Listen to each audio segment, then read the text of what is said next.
Good morning, Self-Love Summit. It's Tanya Milano Snell here. I am a parent coach and an embodiment coach. So today I'm going to demonstrate what forest bathing is and why it means so much to me. So as you can see, I am out in the forest right now, and I'll tell you a little bit about it. I just want to say thank you, Martina, for putting this on. This is really important stuff. It's going to be an exciting day, and I look forward to hearing all the feedback from the day's events. So part of my self-love journey, good morning, Martina, is nature immersion. Nature has meant a lot to me across my self-love journey. And since childhood, it's just where I feel the most free. Good morning, Jenna. And it's where I come to connect with myself. So have an open mind. Maybe the nature immersion is new to you. Maybe you have been doing some of this already. Just keep an open mind to see if this is something that you can add to your self-love journey as well. Okay. So I'm going to be demonstrating in just a minute how you can do it, but I want to go over 5 important key elements or just guides to forest bathing. I don't know what to call them. Tips, I suppose. So number 1, you don't need a forest. So you could sit in your backyard. You could sit in I was a teacher, so you could sit in a schoolyard with a patch of grass. You really need at least 10 to 15 minutes. More is better, but you can, practice for 10 or 15 minutes. Number 3, forest bathing is not the same thing as hiking. And I will get into what the heck forest bathing means in a minute.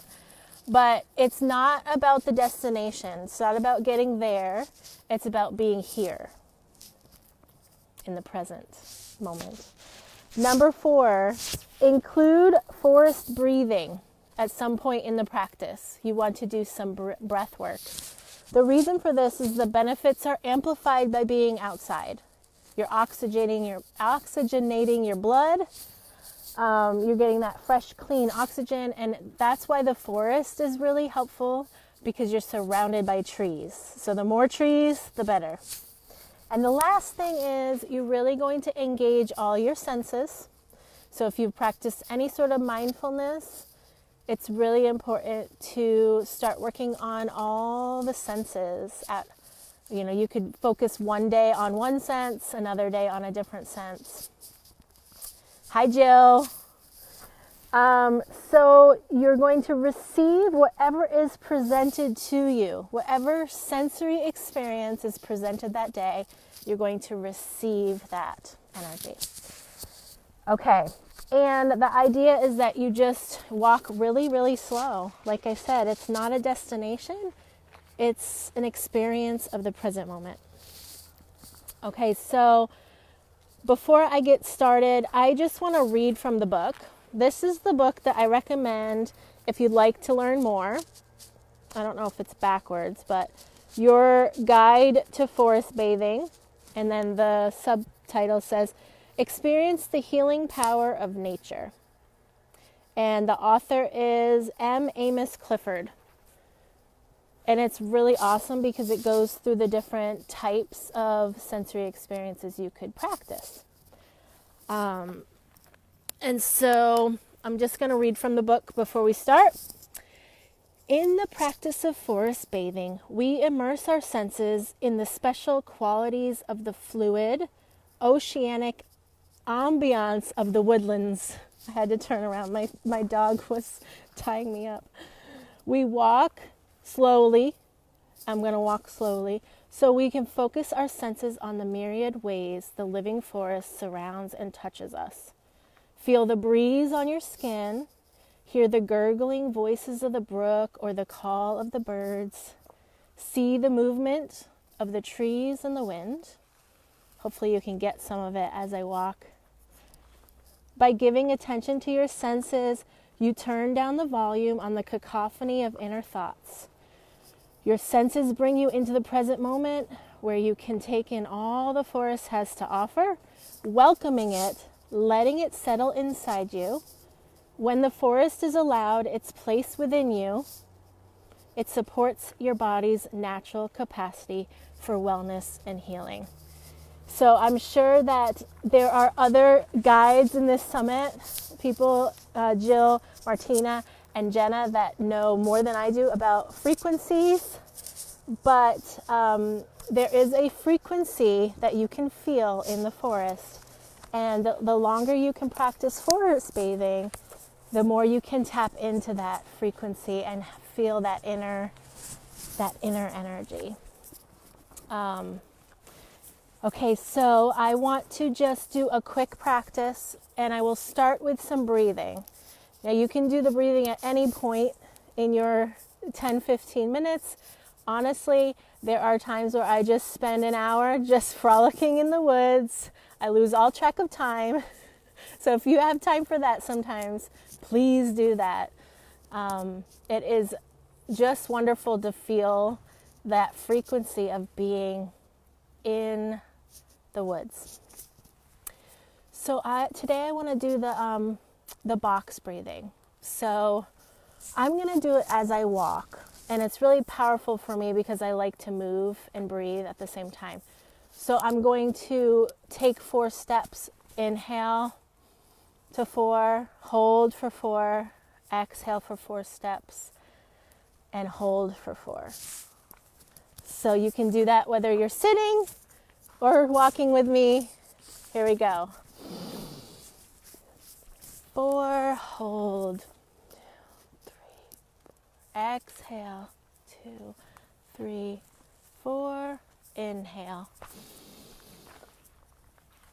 Hold.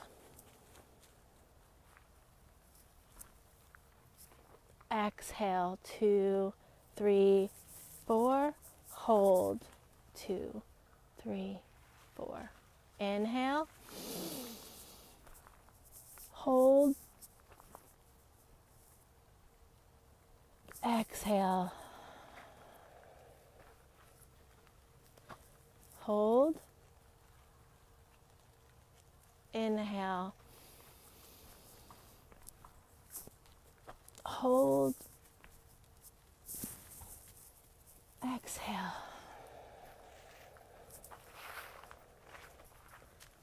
And hold. Now, that may be distracting for some. It's distracting to me to teach it. When I'm on my own, it's a lot easier to walk and breathe at the same time. And I was also really noticing that I like to do the breath work after I've been out for a while. So I was very distracted by my sensory experience that I wasn't able to have yet. So what I was taking in while I was breathing was the movement of the squirrels and the sound of the drips. So there's like wet leaves that are dripping. And so for me, it works better to do my 10 or 15 minutes of sensory experience and then do the breathing. But you have to just experiment what works for you. The last thing I want to say is, as you're walking slowly, my favorite thing to do, and I'm spinning again, my dog's wrapping me up, is really feel the bottoms of my feet. One of the important aspects of forest bathing is if you can be barefoot, that is awesome, because you can really ground your energy into the forest, into the ground, and just walk heel to foot as slowly as you can. If you've ever learned about tracking animals like Native Americans, moving as slow as possible, feeling each part of your foot and trying not to make any sound whatsoever. And kids really love this. They really love doing this. So that is the practice for today. I hope you're able to do some of that at some point this week, and let me know how it goes for you. if you have more questions about this book, it goes through earth activities, wind activities. I'm trying to think of the other ones. I can't remember now. It would have been smell. Yeah, the different sensors. So it gives you lots of activities to do in each of the senses. All right, so I look forward to the rest of the day, and I will see you all at 2 today for some embodiment work surrounding your self-love journey. So really getting into the body and what it's telling us about self-love. All right, see you guys later. Bye.